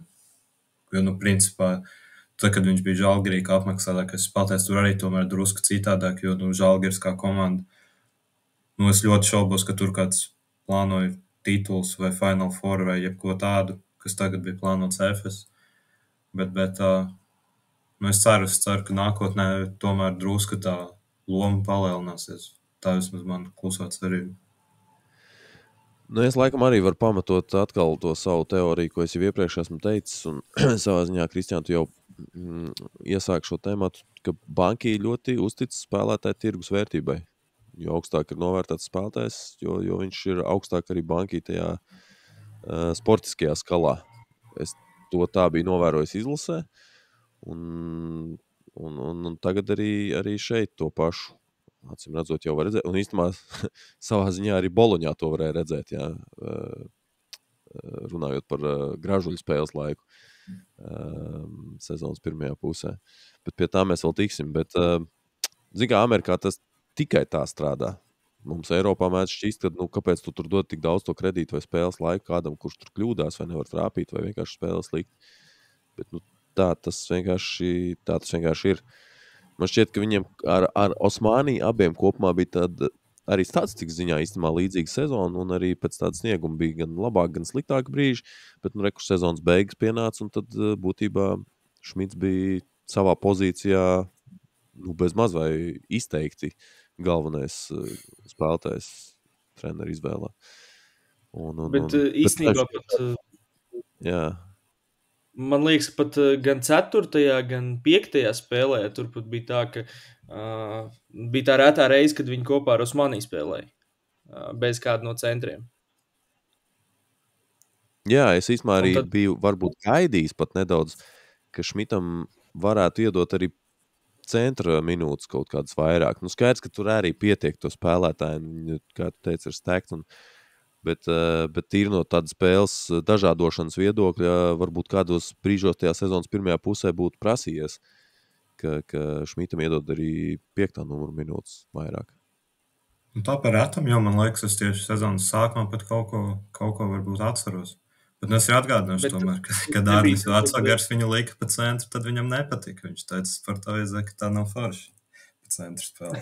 Es atgādināšu arī tādu lietu bija. Žalgirī gan viņam patika. Jā, tā arī taisnība. Bet vai sezonas sākumā nebija tā, ka Porjē bija ārā vēl? Es tagad neatceros. Es atceros, ka sezonas sākumā viņam bija relatīvi tāpat regulāri. Pašā sākumā. Bet kaut kas, jā, man liekas, kaut kas bija ārā. Bet cik es atceros, tad viņam tur baigi labi tajā centra pozīcijā negāja. Tur gan visai komandai nebija tas labākais sezonas sākums gluži, tāpēc varbūt nevar visu uz viņu norakstīt gluži. Bet jums šķiet, ka tā Osmani izlaušanās sezona patraucēja Šmitam varbūt vairāk nodemonstrēt, jo bija tās spēles, kur Osmani spēlēja labāk vienkārši, viņš vairāk bija laukumā, un tad arī nākamā spēlē, teiksim, treneris iedod lielāku kredītu sākumā. Kaut kur varbūt jā. Teiksim, ja mēs redzam, ka viņam 6,8 punktu vidēji, tad es varētu izteikt to tā, ka iespējams viņam vidēji būtu 7,8, ja Osmani nebūtu tik laba sezona. Bet es domāju, ka tā super būtiski nē, jo tomēr bija arī tajās Osmani labajās spēlēs. Viņam nebija tā, ka Osmani tur skrien 35 minūtes un viņš skrien 5.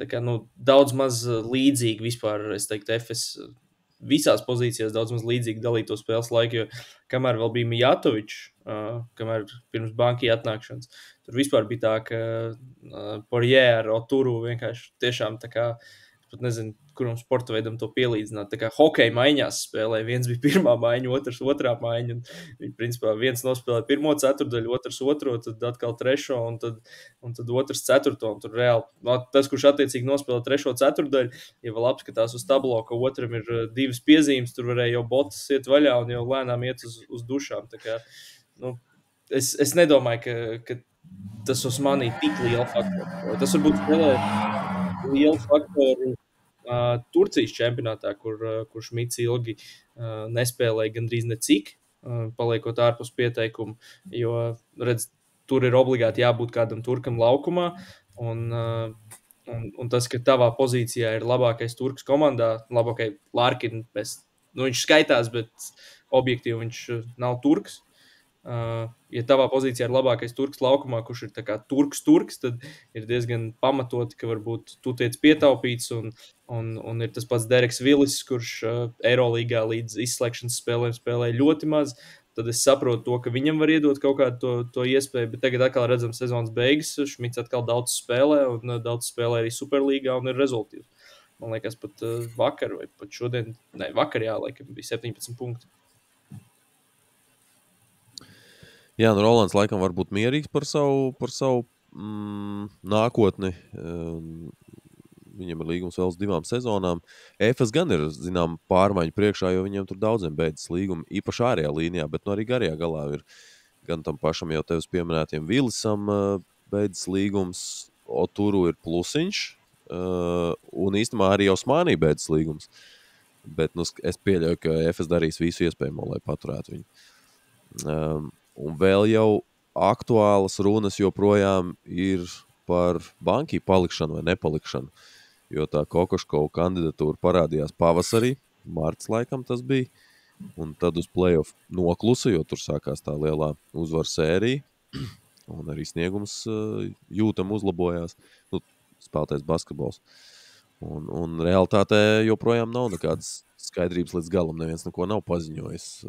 Šmitam tas kaut ko mainītu, ja paliek bankī vai nāk kāds cits, tas pats Kokoškovs. Valta. Es ļoti, ļoti šaubos. Man liekas, ka, kā jau teicu, vēl 2 gadu līgums. Es domāju, viņam īsti nekādam stresam nevajadzētu būt. Nav īsti pat svarīgi, kas tur trenē. Tā vismaz. Manuprāt, tas neko nemaina. Varbūt tieši nāktu pa labu, ja būtu nomainītos treneris. Varbūt tad būtu tāds treneris, kurš vairāk pieturētos pie tās līguma lietas. Un tad, ja tu maksā viņam virs miljonu, un uz mani tu nemaksā virs miljonu, tad tev jāspēlē 28 minūtes. Varbūt arī. Es nezinu, man liekas, bet tad viņš skriet krosu vairāk, tāpēc 28 minūtes, bet viņam tāpat nebūtu lielākais tālu no labākā līguma komandā. Viņš tāpat netika. Tur groti. Bet es domāju tā, ka par palikšanu komandā vai ko tādu es ļoti šaubos, ka viņam būtu vispār jāuztrauc. Ir jāsāk uztraukties, ja FS sakarā sāk piesaukt Andrejā Trinkieri. Tad ir jāsāk uztraukties. Vai tu kāds piesauc? Nē, es saku, ja tas notiek. Es arī ļoti ceru, ka nē. Es arī ceru vispār, ka viņš būs prom no Kauņas. Prom no Eirolīgas. Gan jau vēl kāda komanda iekritīs uz šo schēmu, kā jau parasti. Lai iet pie sērpiem. Bet tas ir vienīgais, ko manuprāt, tas var mainīt, ir tās kaut kādas, tā komandas iekšējā hierarhijā, tā viņa vieta un tā Osmanī vieta, jo redzējām, ka tomēr man vismaz pēc sajūtām neredzu tagad priekšā tos spēļu laika atšķirības, bet tajā brīdī, kad bija Mijatovičs, tad tomēr nedaudz lielāka priekšroka bija, manuprāt, Osmanī. Tad tagad atkal pie bankī nedaudz lielāka priekšroka tomēr ir Šmitam. Un vienkārši katram jaunam trenerim ir kaut kādi savi favorīti, savu spēlētāju, kur patīk vairāk, kur patīk mazāk, kurus viņš labāk redz, iedaramies savā zīmējumā, un vienkārši var gadīties tā, ka atnāk jauns treneris, pieņemsim, ja tā notiek. Un tad tagad ir, piemēram, Šmitam vidēji 18 minūtes, Osmanī vidēji 16 minūtes, un var gadīties, ka ir otrādāk tā situācija, ka Šmitam paliek 16 vidēji un Osmanī 18. Jo īstenībā labi, mēs varbūt daudz runājam par to Osmanī, bet man liekas, ir svarīgi atzīmēt to, ka viņš ir viens no tiem retajiem turkiem, kurš ir īpaši spēlē Turcijas klubos, un kurš tā kā patiešām ir Eirolīgas līmeņa spēlētājs. Jā, bet viņš jau nav es pieļauju, ka viņu paturēs vai mēģinās izdarīt visu, lai viņš paliktu. Bet tāpat jau, Vilis, es pieļauju, ka es nezinu, varbūt viņš ir baigi labais džeks tur ģērbtuvē vai kaut kādas citas īpašības, kāpēc viņam jāpaliek komandā, bet tā, ja mēs redzam tikai to, ko mēs redzam laukumā, tad droši vien, ka viņi Vilis un nemēģinās paturēt un droši vien, ka mēģinās atrast kādu citu uz to pozīciju. Tā kā kaut kāda cieņa Vilisam, bet šī tāds Vilis, man liekas, var atrast Eirokausā gan jau kaut kāds 15 diezgan droši. Man liekas, tas nav tik sarežģīti. Tieši par un nav sezonas. Un nav pēc sezonas beigām arī jāpārkrāso mājas zālē grīda. Jo viņš tur ir stūrī izbradājis. Okay, Cik es cerēju, atceros, jā, nav. Bet es atceros to Kokoškovu vienīgo sezonu Eirolīgā ar Feneru. Tur tie garie spēlēti, īpaši tie spēku uzbrucēji, tur, viņiem nebija nekāda loma tur īpaši. Labi, Feners arī nebija tajā sezonā starp tā kā galvenajiem kandidātiem. Tā bija tā Covid sezona vai? Pēc Covid tā 2021. Tur, kur viņi netika play-offs, jā, man liekas, viņi netika beigās. Jā, bet tas jau vairāk tur tā vispār bēdīgi bija kopumā. Jā, principā. Protams, jā. Labi. Un tad mums ir vēl viens spēlētājs. Andrejs Gražuls. 21 spēles, 7 no tām pamata piecniekā. Vidēji 13 minūtes, 5 punkti, 1,4 atlākusī bumba, 2,1 piezīme. 3 punktu metienu procents zem 30.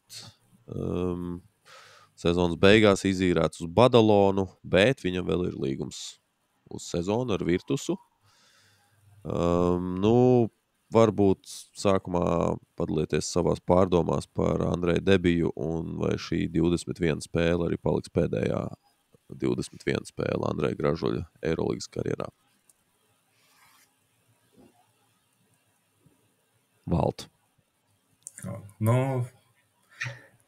Es domāju, tā visa tas, par ko jau mēs visi esam daļai attaisnojušies, jo principā visu sezonu ar to traumu, ka tāpēc tā. Bet, es nezinu, kaut kādā ziņā laikam tomēr ir vilšanās, jo es atceros vēl pirms sezonas, mēs diezgan optimistiski runājām to, ka tas Djuvs un Žižičs no basketbols, un tad Gražuls tūlīt nospēlēs 2 spēles un viss notiks, bet tādiem žēl nebija. Drusku žēl. Un tomēr arī, kad viņš spēlē, tas tomēr arī, principā, tur sakrit visu tā treneru maiņa, visas spēlētāju traumas. Viss man personīgi ir tādu nedaudz rūktu garš mūtē palicis. Bet mēs kopumā, vismaz nākotnes kontekstā skatoties, es godīgi domāju, ka šī varētu būt. Jā, viņam pēdējās spēles Eirolīgā. Es arī viņam personīgi kā cilvēkam nenovēlu tajā Boloņā atgriezties. Labāk kaut kur citur. Man liekas, tā organizācija tāda. Es nenovēlu tur spēlētājiem nonākt gluži. Jā, tā kopumā. Man liekas, tomēr labāk kaut kur citur meklēt laimi nekā tur.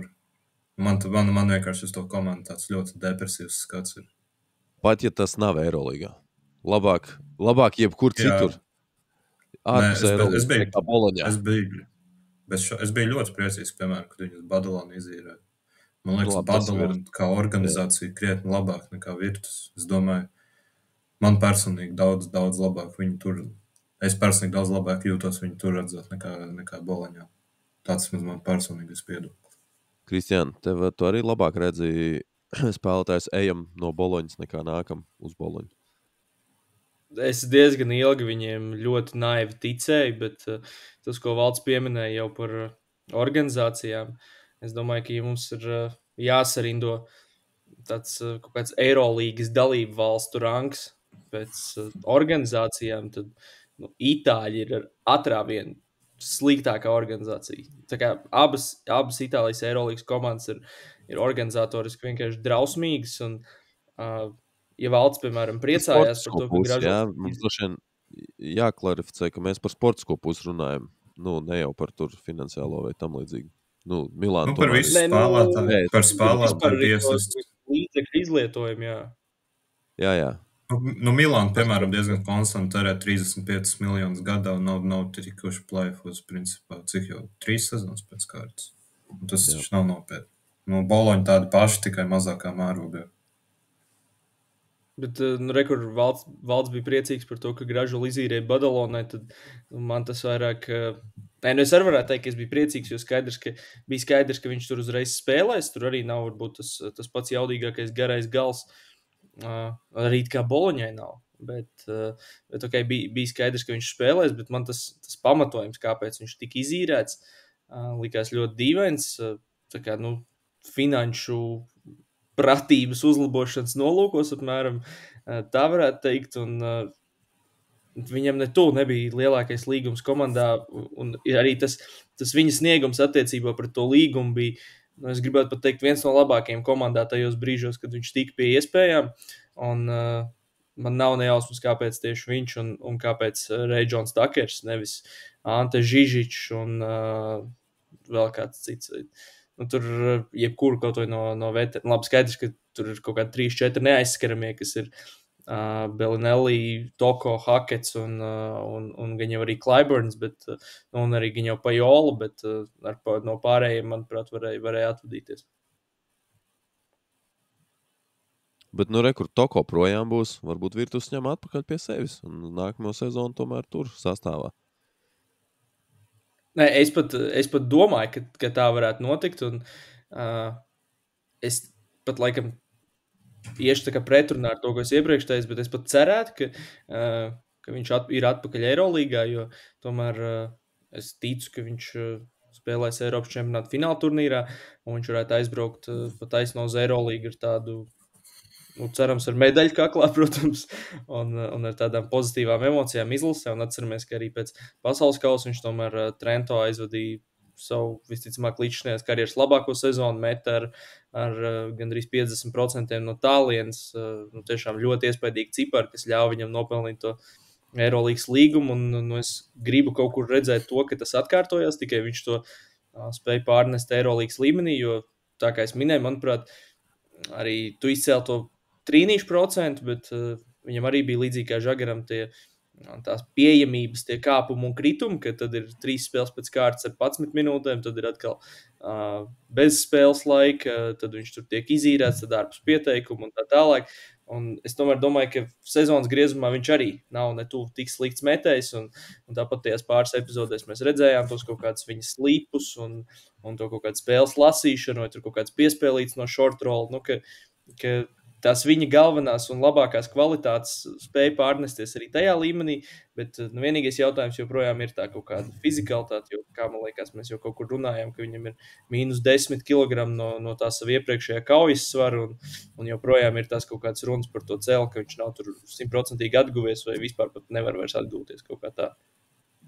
Cik es esmu dzirdējis, tad vienkārši testos viņam bija ļoti, ļoti slikti rādītāji, un visas laterālās kustības arī laukumā mēs tomēr redzējām, ka tas Gražuls aizsardzībā, kas bija Latvijas izlasē, kas bija iepriekš Trento, nebija tās Gražuls, kas tagad bija Eirolīgā.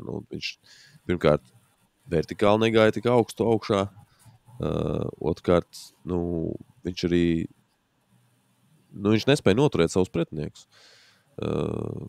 Jo viņš jau ir ļoti mazs garais spēlētājs. Viņam tur raksta 202, bet viņam, manuprāt, ir 2 ar apaviem. Un ja tev... un ja tev ir jānotur... Jā, un ja tu zaudē... varbūt... Heinz ir vispār... Tas ir kaut kāds fenomens. Bet ja tev ir tāda, tu jau esi mazāks par visiem vienkārši fiziski, pēc dabas. Un ja tu spēlē tajā pozīcijā, kur tev nāk pretī tādi džeki, kādi tev nekad nav nākuši pretī, tāpēc, ka Eiroligā tu spēlē pirmo reizi, un tu esi zaudējis kaut kādas savas iepriekšējās īpašības, tad ir diezgan loģiski, ka tev ir grūti, un ka treneris tad arī, tas droši vien ir atkarīgs no trenera, kuram ir prioritātes par uzbrukumu un aizsardzību, bet, tas ir loģiski, ka var atrasties iemesli, kāpēc Andrei neturēt laukumā. Ja viņš vienā laukuma galā nespēja dot to, ko treneris uzskata, ka viņš nespēja dot. Tā. Tas uzbrukums es piekrītu, bet savā ziņā jau tas 3% mēs jau zinām. Mēs visi esam mēģinājuši mest pa grozu kādreiz. Tev jau ir vajadzīgs kājas un fiziskā sagatavotība labā kondīcijā, lai tu pie pulsiņa varētu labi trāpīt tos metienus. Tā. Tā kā es ļoti ceru, jā, ka es jau atkal skatos kaut kur tur Žalgiru virzienā, jā, ja mēs runājam tīri Eirolīgas kontekstā, ka varbūt es to redzētu kā vienīgo laikam iespēju, ka Andrejs var atgriezties Eirolīgā vismaz šajā karjeras brīdī. Un tas, ko tu pieminēji par to finansiālo iemeslu dēļ, ka viņi izīrēja, tas arī ļoti interesanti, jo, it kā jau, ja tas tiešām būtu īstais iemesls, tad Virtusam vajadzētu mēģināt ar viņu vienoties par līguma pārtraukšanu, par kaut kādu mazākas summas izmaksāšanu, lai viņi ietaupa kaut kādus līdzekļus, vai arī par īri, uz kaut kurien ārā, kur viņi nenosadz pilnu algu. Tā. Un, starp citu, tagad viņi uz Itālijas play-offiem. Un piedod, un es tev mazliet tā kā izpraucēju par to Toko, jo Toko ir prom un kur Gražuls apakaļ, bet, būsim godīgi, ne jau, ja Toko ir projām, tad viņi ņems Gražuls pozīciju, kur bija tev 2 miljonu spēlētājs. Viņi laidīs Žižiču pa 4. Mierīgi. Labi, es vēl viens Žižiču atrast par 5 vēl. No tās organizācijas, man liekas, var sagaidīt tiešām jebko, bet es gribēju papildināt vēl par tiem finansiālajiem iemesliem izīrēt Gražulu, un viņiem ir problēmas ar finansēm, un tā iemesla dēļ viņi uz Itālijas play-offiem paņem super undersized mazo, izkrīt tagad no galvas vārds, kurš, man liekas, pret Venēciju, cik viņam ir zem 10 minūtēm, viņš kopā nospēlēs. Tur pilnīgi niecīgs pienesums no viņa. Labi, tās godīgi tādas muļķības. Tu mēģini ietaupīt naudu, un tad tu izīrē 2 spēlētājus, kas principā saņem vismazāk no visiem. Es tā pieņemu. Šitie varētu būt 2 apakšā. 2 gan jau arī nav dārgi. Bet, labi, teiksim, šitie 2, ko viņas izīrē, tie bija top 4 apakšas naudas ziņā, es tā minētu. Jo, kaut gan 2 varētu vairāk, viņš tomēr itāls, tev gan jau tas procents nāk klāt, ja tu esi itāls, es tā pieņemu. Tā kā parasti pieņems. Labi, kur jūs redzētu Gražulu? Man ļoti patīk tā Žalgiris ideja. Okay, man liekas, Žalgiris tāda ideja, ko man liekas, Žalgiris tā visu domā, kur Latvijam būtu forši uzspēlēt Eirolīgā, tad gan jau Žalgiris būtu lieliski. Bet man godīgi tāpat Badalona liktos forši, jo ja es nemaldos, Tomičs vēl beidz karjeru pēc šīs sezonas, ja es neesmu neko sajaucis. Un tad, man liekas, tādas ārpus Eirolīgas, pārējās Eiropas top komandas, man liekas, tas tā pietiekami solīda vieta, kur atrasties. Arī spēcīgākajā vietējā čempionātā. Tādā apu play-off komanda. Viņš šodien tieši vai vakar nodrošināja tieši play-offs, tad plus mīnus pieklāja komanda. Man liekas, laba vieta, kur viņam būtu. Es iešu ar Venēciju. Jo Venēcija, manuprāt, ir gan pieteikami maksātspējīga, jo viņš jau galā ir 30 plus gados spēlētājs, kas, protams, ir uzreiz tas būtiski tas finansiālais aspekts. Un plus tas ir Eiropas kauss, plus tā ir Itālija, ko viņš labi pazīst, kur viņu labi pazīst. Es redzu, ka viņš tur varētu labi spēlēt, bet tā ir pilnīgi mana spekulācijas, vienkārši, ko iedomājos.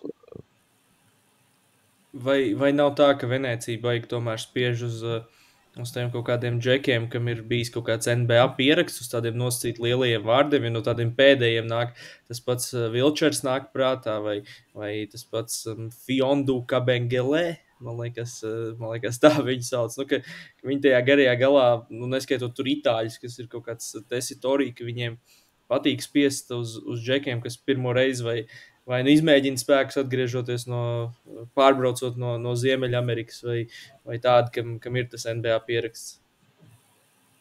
Man tāpēc sajūtām. Varbūt. Es vienkārši iedomājos, ka tur Andrejs varētu iedarēties. Tīri sportiskā ziņā, ka viņš tur varētu atrast sev lomu un vietu, un tur varētu labi sajiet kopā gan tā sportiskā, gan finansiālā puse. Starp citu, tu pieminēji Venēciju, man ienāca prātā vēl viena komanda uzreiz. Īstenībā turpat nosacīt netālu Itālijas ziemeļos, kur viņš jau ir bijis, Tortona. Jā, viņi Champions League pamaturnīrs ir, vai viņiem nav garantēts? Es nezinu, vai garantēts vai ne, bet vismaz šogad bija. Jā, nē, kāpēc ne? Es domāju, ka pietiekami daudz Itālijas ziemeļos ir tādu labu organizāciju ārpus Eirolīgas. kur varētu spēlēt. Un varētu būt arī kaut kāds Eiropas turnīrs.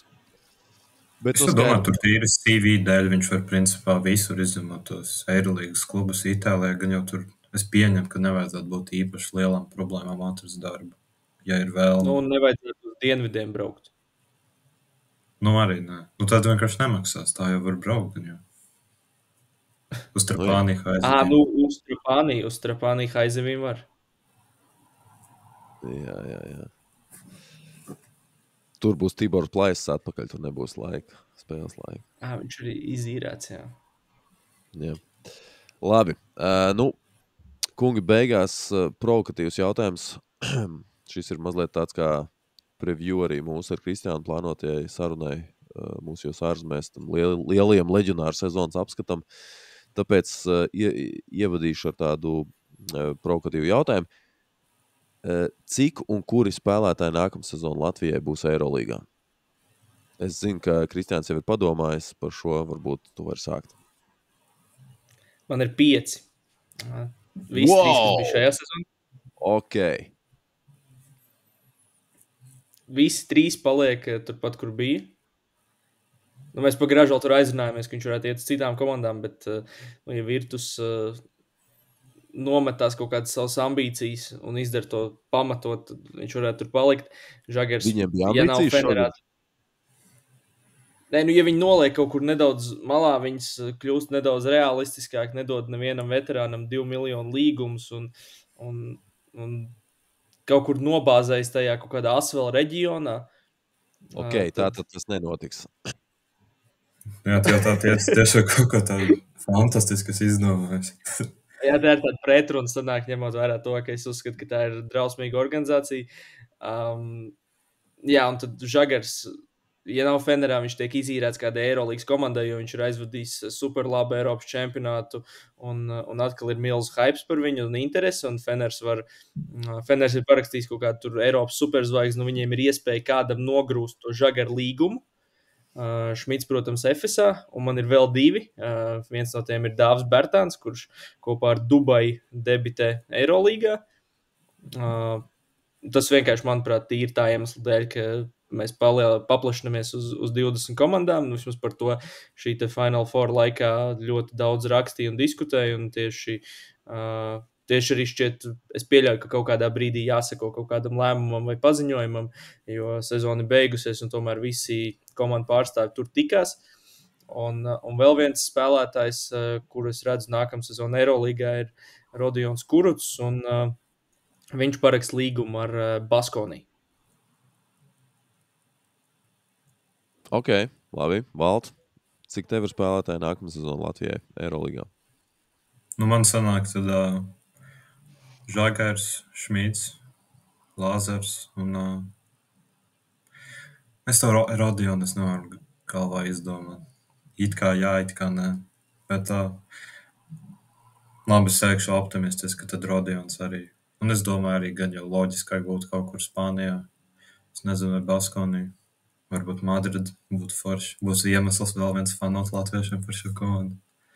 Atņēma manējo prognozi. Es tieši gribēju likt Rodionu Madridē, jo Hezoņi būs prom un viņiem vajadzēs tādu garu uzbrucēju. Mazliet citādāk, bet jebkurā gadījumā viņiem tur vajadzēs aizpildīt šo robu un Rodions tiks pie līguma ar Madridi. Tā kā es arī laikam redzu tad 4, izņemot no šīs sezonas, tad Gražulu nē, līdzīgi kā Valts. Un tad visus pārējos, kas bija šo sezonu, abus pārējos, kas bija šo sezonu. Artūrs Žagars, es izmainīšu nedaudz Kristiāna prognozi, proti viņš tiks izīrēts jau pirms Eiropas čempionāta kādam citam klubam. Vai nu izīrēts, vai arī vienkārši pārtrauks līgumu ar Feneru un nonāks citā klubā. Vai arī pagarinās līgumu ar Feneru un tiks izīrēts citam klubam Eirolīgā. un Šmits spēlēs FSA, un Dāvis Dubajā, un Rodions ar Madridi atgriezīsies Eirolīgā. Nu tā, laikam nekāda milzīga pārsteiguma nav. Man īstenībā viens komentārs par Rodionu, ka skatoties šīs Final Four spēles, nu kā tādi, laikam izcilākie lomas spēlētāji, kas izcili pilda savu darbu šajās spēlēs, iekrīt acīs tieši Jerons Blossomgames un Devons Halls. Un īstenībā nosacīt kaut kādā, vismaz pirmajā ceturdaļā, pirmajā pusfinālā arī Juancho, kurš bija pielips klāt Nigelam Hayesam Davisam un neļāva vispār tikt netur pie kādiem bumbas pieskārieniem. Tad tieši šo spēlētāju veikums man atkal atgādināja to, ka es redzu Rodionu kā šāda paša tipa spēlētāja Eirolīgā un ka viņam tur ir vieta. Jo es uzskatu, ka viņš tagad ir nobriedis, viņš tagad ir arī netik emocionāls vairs, un tas viņa kaut kāds briedums kopā ar visiem viņa parametriem un arī arvien gribētos teikt labāko spēju realizēt kaut kāds metiens no distances un cīnīties par bumbām un, protams, ar elitāro aizsardzību kopā. Tas viss viņu padara par šādu Eirolīgas spēlētāju, kurš, manuprāt, var spēlēt arī top 8 un top 4 komandās un sniegt reāli pienesumu. Viņš ir tas iztrūkstošais posms Madridei, kas ienes cīņu, jo viņiem tur bija tādi baltrocīši visi salasījušies šo sezonu. Labi, tev pārnes jau tad ir diezgan āgris. Floperi, pilns ar floperiem. Flopotājiem. Nu, pasaka man vienu komandu, kur nav. Tev tāda apvada uzreiz. Visur ir. Tad, tas nav svarīgi. Cits, ja mēs par flopotājiem runājam, Basketnews bija video no Abu Dhabi, un viņi tur uzdeva jautājumus faniem, un kam pats vēl tika minēts kā vislielākais flopotājs. Es arī un Vainers arī, ne? Es teiktu viņš, ne pie flopotājiem, es vēl... Flopotāji un raudātāji. Jā. Nē, nu raud viņš daudz. Bet es jums iesaku paskatīties, kā Panthers flopo. Viņš pat, man liekas, vēl vairāk. Bet tas ir jautājums citai dienai. Tas jautājums citai dienai. Klau, noslēgumā mums ir vēl viens Eirolīgas čempions, jo Ilja Kurucs, kurš triumfēja ANGT, jeb tā saucamajā jauniešu Eirolīgā ar Kauņu Žalgiri. Kristiāna, tev sanāca redzēt spēles? Es redzēju ne visas, bet es kaut ko redzēju. Un es neredzēju arī visas pilnā garumā, bet es... Mums aug nākamais lielās izlases materiāls. Es domāju, ka jā, man vispār liekas, tas viņa tāds prototips liekas ļoti interesants, jo viņš kaut kur ļoti atgādina Rodionu, bet viņš ir tā kā, es pat nezinu, kā lai vārdos to ietērp, bet viņš ir tā kā... Viņš vizuāli ļoti līdzīgs.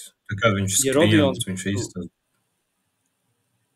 Ja Rodions būtu izteiktāks garais, viņš tāds kaut kas uz kaut kādu bako pusi, kaut ko tam līdzīgi. Nu, tāds ļoti garš, fluīds, garais, kuram patīk dankot un kurš varbūt super daudz nedriblē, bet ja viņš veic to kaut kādu driblu, tad tas cicamāk ir nepieciešams un viņš tur groz tuvumā efektīvs, ļoti kustīgs. Un es vienkārši tādu garāka Rodiona versiju, kurš varbūt nav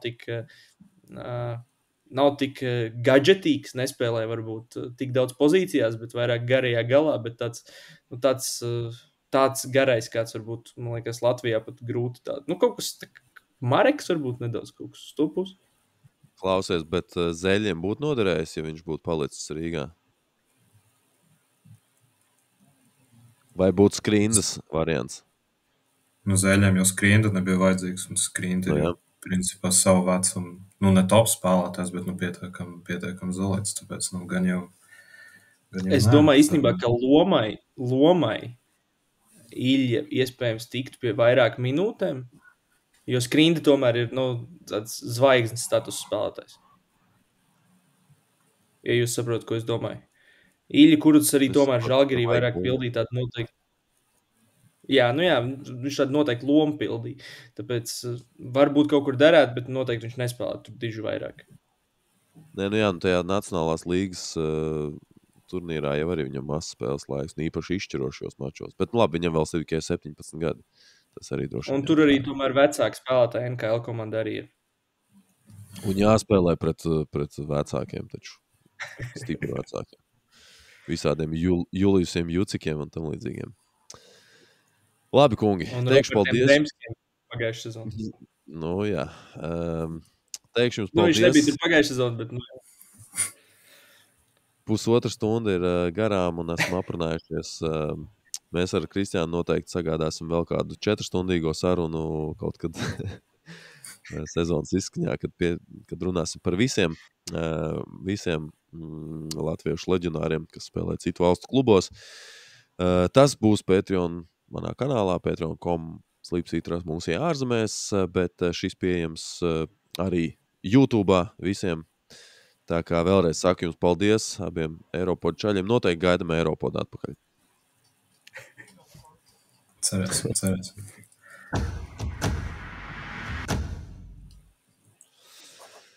Nu tā, pagā, neiet vēl projām. Bišķi pārvilkām Nu, pāri.